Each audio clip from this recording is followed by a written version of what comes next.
SJC-12404, Commonwealth v. Bernie Ruiz.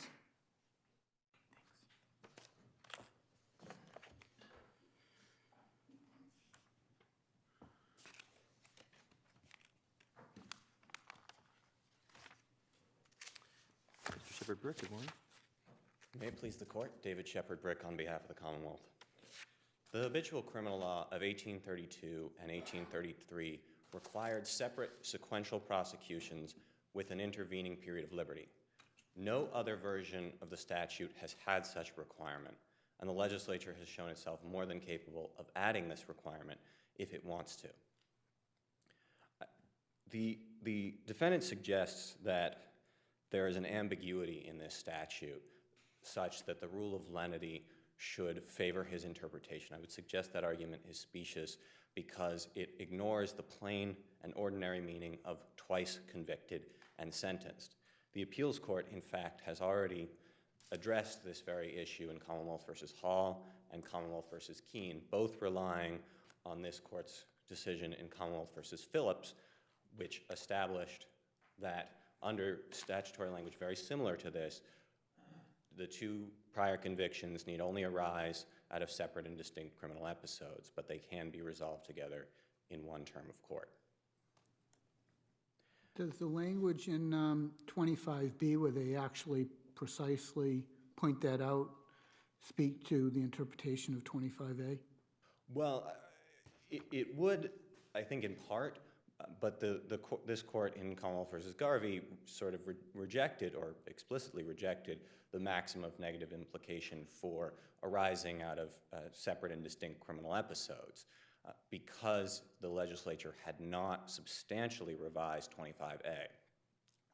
It appears the only change that they made in 25A from the 1904 version to the 2012 version, there was a minor language change, and they removed the requirement that the prior sentences be committed. So now they only have to be convicted and sentenced. There is no requirement that they actually serve any portion of that, so suspended sentences would apply.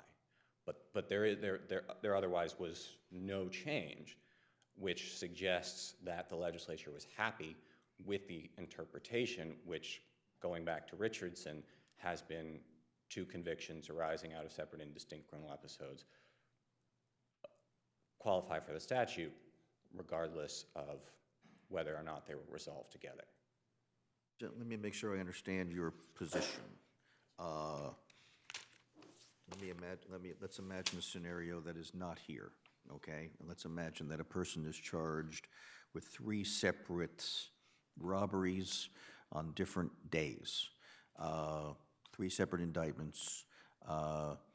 It is not your view, I think, that after being found, after pleading to all 3 and getting 3 years on the first and 3-year concurrent on the second, that the judge then is obligated for the third to give a habitual sentence. No, that is not my argument, because it does say previously twice convicted and sentenced. Okay. So your position is that, which is the situation here, if there are 2 separate events, 2 separate indictments, 2 separate convictions, 3 years on each, I forget whether the second is concurrent or not, but you're saying it doesn't matter, right. that at that point, having had 2 separate convictions, you are on notice that if convicted again on the third, you'll be a habitual criminal. That's correct, and this court in Richardson made note that to the extent that the law required the conviction, the two prior convictions to be separate from the third conviction, it said that was most likely a requirement, that they had the 2 prior convictions, the defendant had to have been committed on those terms, on those counts before committing the third offense. But the court was very clear that it said the implication went no further on that point. So let's assume for the moment you're right. Not really before us now, but should we, as a matter of fairness, then include that as part of the colloquy for the plea? That now, with your second conviction, the next time you would be a habitual? So that's something we should give warning to? Well, I mean, the legislature has certainly expressed a preference in the latter sections, I think it's 25D, that individuals be warned about their exposure as a habitual criminal. So I don't think that there's any good reason not to give fair warning. I don't think it should invalidate an otherwise lawful plea, which the legislature also specifically put in Section 25, that failure to give the warning does not invalidate an otherwise lawful plea. But I don't think there's anything wrong or improper about warning the defendant in open court. But I gather it's not required currently by our Rule 12. It's not required by Rule 12. I'm not sure. It is required by the statute. It may be required by Rule 12. Okay. So- I'm sorry. No, please, Chief. Okay. So, sort of draconian, if you look at the name of the section, it says habitual offenders. And if you've been found guilty at one prior proceeding where you've pled guilty to 2 robberies on 2 different dates, and then X amount of years later, you're charged, you're facing 25A. And the title is habitual offender, and then the first line says, previously twice convicted and sentenced to state prison. Is there any suggestion that twice convicted and sentenced suggests 2 separate sentencing, and if not, why not? Well, I would suggest first in one prior sentencing hearing, there are 2 convictions and 2 distinct sentences. I mean, this was a case where the defendant received a 5 to 7 year prison sentence on counts, or I think maybe it was 4 to 6, on counts 1, 6, and 7. And when imposing sentences, a judge reads out each sentence on each count, and the minimus reflects I don't know in this case, but generally speaking, they reflect each sentence the defendant is given. So I would suggest that that is 2 separate or 2 sentences.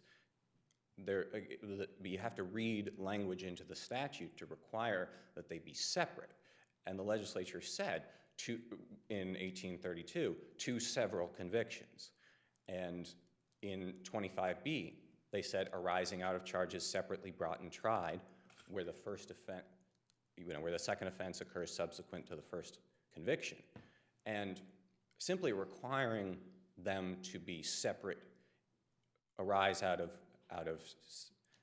charges separately brought and tried, would create 2 different classes of defendants in specific situations. So if you had an individual who committed a crime in Hampshire County and then committed a different crime in Hampden County, and those would arise out of charges separately brought and tried, even if their sentences were concurrent, you would treat those individuals differently than someone who committed 2 separate and distinct criminal episode crimes in a single county.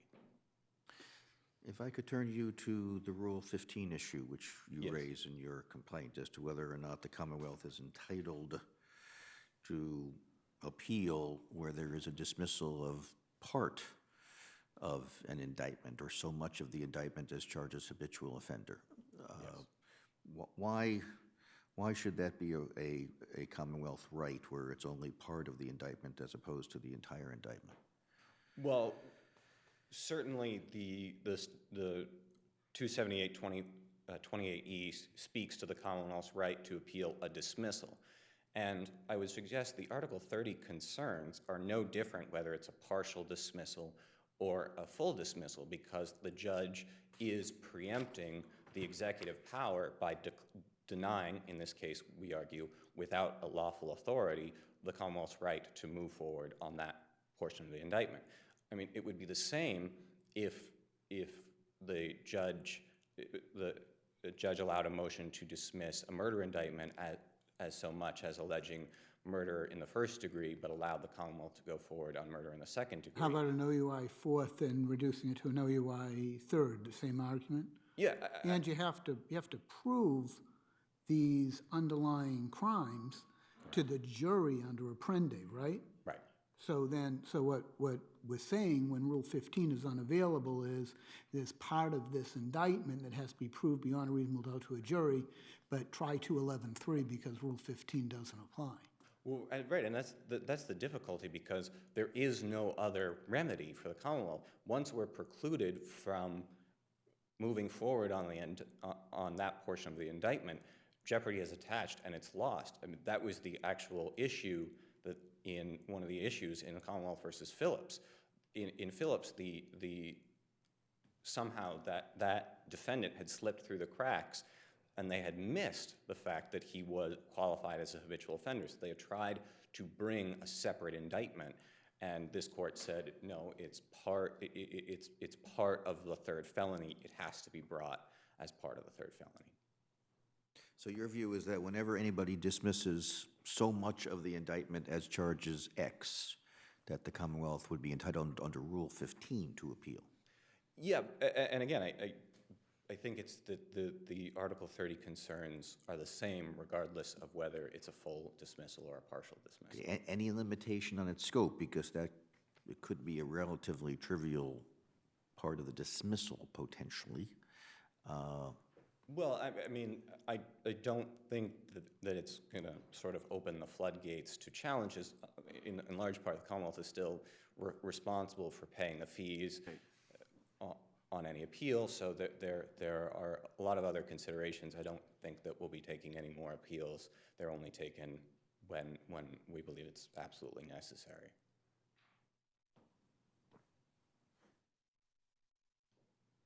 There are no further questions. I'll rest on my brief. Thank you. Thank you. Mr. Michaud, good morning. Good morning. Attorney Patrick Michaud for the defendant. I'd like to address a few of the issues. One is with respect to the 279 Section 25A dismissal. The courts have found that sound reasoning and common sense should be applied to these statutes. And previously, twice convicted and sentenced, the defendant would suggest means that he has to have two separate cases that were tried and or pled in two separate sentences, so two separate convictions and two separate sentences. Certainly that would require the Commonwealth perhaps to more work per se. You want two separate court dates? Well, I want certainly some sort of notice that that these are two separate sentences and convictions for these charges. Whatever the charges may be with respect to this defendant, there were certain charges brought against him. So to use the Chief's hypothetical, if we have someone who committed a string of armed robberies, robbed convenience stores, and he robs 3 of them, the government indicts the person, and the government says to the defendant, I know you're going to package these, but my victim's only available for robbery number 1 and 2. Let's do that plea. And they do that plea. Victim shows up to make a statement.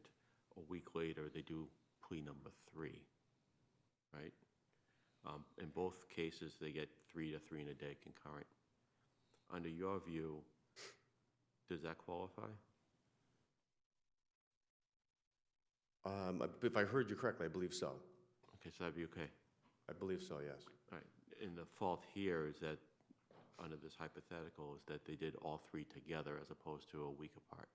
Correct. I figured how many different months these occasions, these incidents occurred over, but there was, I believe it was several. Because we have the separate issue, and that was Garvey. That's fine here.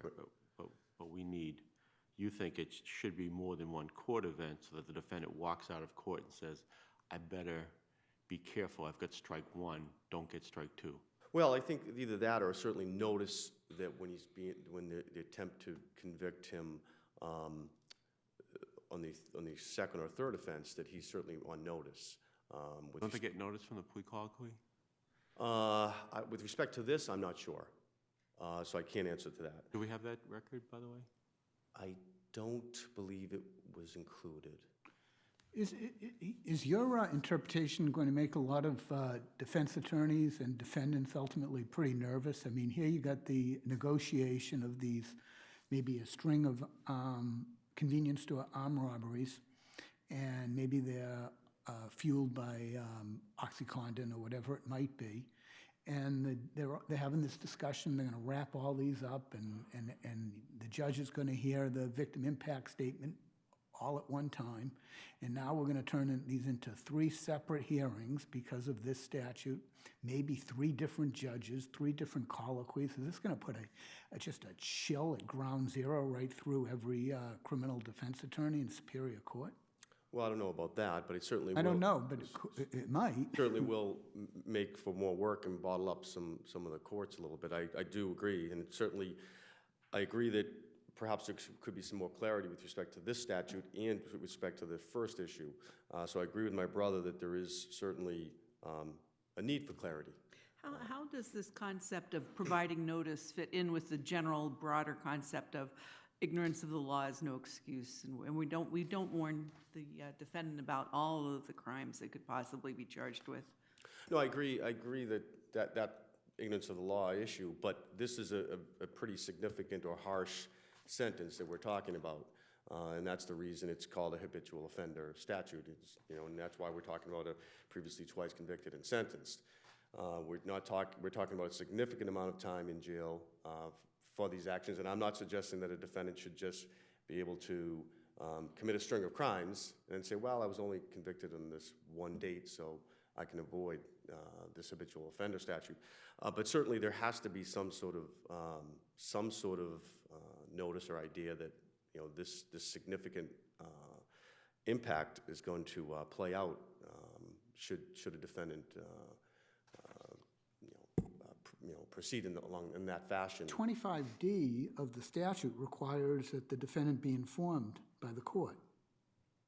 I agree that there's some issues of clarity with respect to the statute, and that it is not. Court shall inform the defendant that a conviction, plea of guilty for such an offense implicates the habitual offender statute. So the defendant has to be warned at the colloquy of the implications of 25A.